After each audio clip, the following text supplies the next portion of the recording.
Il-Ministru tat-Turiżmu Clayton Bartolo m'għandux idea minn fejn ġej il-leakage ta' dranaġġ fil-bajja tal-Balluta. Dan minkejja l-Gvern stess ħareġ numru ta' twissijiet biex ma jsirx hawn f'ċertu bajjiet, partikolarment fin-naħat ta' Sliema u San Ġiljan. Iżda mhux biss.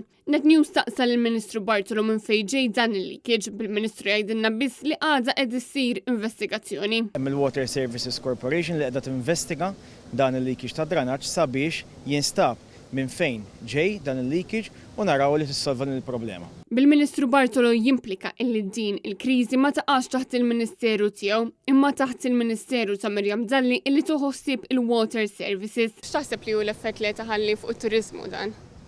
Ovvjament wieħed irid jara l-effetti li jkun qed iħallu. Aħna nagħmlu l-almu tagħna flimkien mal-awtoritajiet ikkonċernati sabiex dawn il-problemi jissolvew fl-iqsar żmien possibbli. Sfortunatament ma jaqax taħt ir-remit tal-Awtorità Maltija tat-Turiżmu, iżda jien għandi fiduċja sħiħa fil-ħaddiema tal-Water Services Corporation. Mill-banda l-oħra rridu naħdmu għaliex is-suċċess tat-turiżmu ma jiddependix biss mill-Ministeru tat-Turiżmu iżda jiddependi minn kulħadd. Il-Ministru Clayton Bartolo ma weġibx lanqas x'effett tħalli din l-istraġi fuq is-settur turistiku. Sitwazzjoni li bla dubju qed tolqot ukoll lil diversi familji Maltin li fis-sajf jażlu li jmorru jirrilassaw ħdejn il-baħar.